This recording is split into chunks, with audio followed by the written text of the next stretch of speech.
फतुहा का यह कबीर मठ अपने साम्राज्य का मुख्यालय है।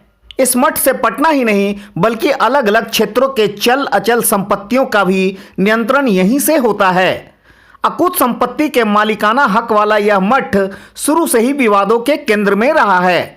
विवाद का कारण अकूत संपत्ति वाले मठ के महंत पद पर पहुंचकर संपत्ति पर कब्जा करना मूल उद्देश्य रहा है।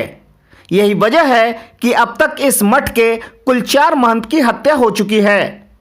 आज भी तथाकथित 2 महंतों के बीच पद को लेकर तनाव व्याप्त है, जिसके निपटारे के लिए दंडाधिकारी के रूप में फतुहा की सर्किल ऑफिसर अनीता भारती और कृषि पदाधिकारी शैलेंद्र कुमार फतुहा के कबीर मठ पहुंचे हैं। विधि व्यवस्था को कायम करने के लिए फतुहा के थानाध्यक्ष मनीष कुमार दल बल के साथ मठ में मौजूद हैं। दोपहर 12 बजे का समय मुकर्रर था, लेकिन पुलिस बल और संबंधित पदाधिकारी 1 बजे के आसपास मठ पहुंचे। जब पुलिस बल ने मठ के अंदर प्रवेश किया तब यहां मठ परिसर में भजन कीर्तन जारी था। आज के इस कार्रवाई की खबर पहले ही अखबारों में प्रकाशित हो चुकी थी, लिहाजा भारी संख्या में स्थानीय लोग भी मठ परिसर में पहुंच गए। दरअसल फतुहा का यह कबीर मठ बिहार के धार्मिक न्यास परिषद के अधीन आता है। धार्मिक न्यास परिषद के रिकॉर्ड में पिछले कई वर्षों से इस मठ के महंत का पद खाली पड़ा है। न्यास परिषद ने महीनों पहले ब्रजेश मुनि को फतुहा के इस कबीर मठ का महंत नियुक्त कर रखा है, जबकि कई वर्षों से महंत परमानंद दास महंत के पद पर काबिज हैं। महंत परमानंद दास और ब्रजेश मुनि से जुड़ा विवाद न्यायालय में ऑलरेडी लंबित है। चूंकि न्यास परिषद ने ब्रजेश मुनि को महंत नियुक्त कर दिया है, इसलिए आज एक बार फिर प्रशासनिक अमला ब्रजेश मुनि को महंत के गद्दी तक पहुंचाकर न्यास परिषद के आदेश को तामील कराने में जुटा है। पुलिस बल जो ही मठ परिसर में दाखिल हुई, पीछे से ब्रजेश मुनि को समर्थन देने वाले कई साधु संत भी परिसर में पहुंच गए। इनके पहुंचते ही दोनों पक्ष के साधु और स्थानीय लोगों के बीच धक्का मुक्की शुरू हो गई। कुछ स्थानीय लोगों ने ब्रजेश मुनि के समर्थक साधु संतों पर हमला बोल दिया।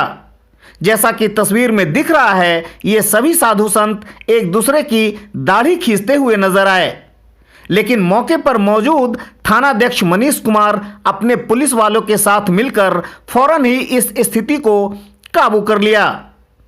फिर दौर शुरू हुआ बातचीत का। अब तक फतुहा के एसडीपीओ राजेश कुमार मांझी भी पहुंच चुके हैं। बातचीत का सिलसिला महंत परमानंद दास के साथ काफी देर तक जारी रहा। मौके पर मौजूद पदाधिकारियों ने महंत परमानंद दास से पद पर बने रहने का वैधानिक प्रमाण मांगा। इसी तरह नोकझोंक जारी रहा। चूंकि परमानंद दास के पास धार्मिक न्यास परिषद का कोई लिखित आदेश नहीं था, इसलिए मौके पर मौजूद दंडाधिकारी और पुलिस वालों ने न्यास परिषद के जारी आदेश को तामील कराने का फैसला लिया। इस दरमियान ब्रजेश मुनि का भी मठ परिसर में आगमन हो चुका था। ब्रजेश मुनि परिसर में पहुंचते ही सबसे पहले आचार्य शिरोमणि कबीर की स्थापित मूर्ति के पास जाकर पूजा अर्चना की और फिर अपने समर्थकों के साथ वहीं बैठ गए। प्रशासन के लोगों ने जब उन्हें गद्दी पर आसीन होने का आग्रह किया, तब ब्रजेश मुनि ने अपनी शर्त प्रशासन वालों के सामने रख दी। ब्रजेश मुनि का कहना था कि पहले आप परमानंद दास और उनकी मंडली को इस परिसर से बाहर निकालें, तभी वह गद्दी पर आसीन होंगे। फिर पुलिस के जवानों ने खुद ही परमानंद दास के सामानों को इकट्ठा कर बाहर निकालने का काम शुरू कर दिया। कुछ ही क्षणों बाद महंत परमानंद दास का सारा सामान गेट के बाहर कर दिया गया। फिर ब्रजेश मुनि ने गद्दी पर आसीन होने की पुष्टि करने वाला हस्तलिखित कागज पर अपना दस्तखत बना दिया। धार्मिक न्यास परिषद के आदेश को तामील कराने में करीब 4.5 घंटे का वक्त गुजर गया और तब जाकर ब्रजेश मुनि महंत के पद पर पहुंच सके। अब देखना यह है कि फतुहा के इस कबीर मठ का ब्रजेश मुनि के हाथों कितना उद्धार होता है। न्यूज़ ट्यूब 24/7 की रिपोर्ट। ये धार्मिक न्यास बोर्ड के आदेश के तहत आज माननीय सदर एसडीओ साहब के आदेश के आलोक में कबीर मठ के जो महंत हैं श्री ब्रजेश मुनि जी को आज यहाँ का प्रभार सौंपा गया है। इसके पहले परमानंद दास जी जो यहाँ पर स्थापित थे वो इसके अगेंस्ट धार्मिक न्यास बोर्ड उनके अगेंस्ट में गए थे कोर्ट, लेकिन इनकी मान्यता वहाँ नहीं मिली और उसी आलोक में इनके पक्ष में पारित आदेश के आलोक में आज कार्रवाई की गई और शांतिपूर्वक ढंग से इन्हें यहाँ स्थापित किया गया है महंत के रूप में।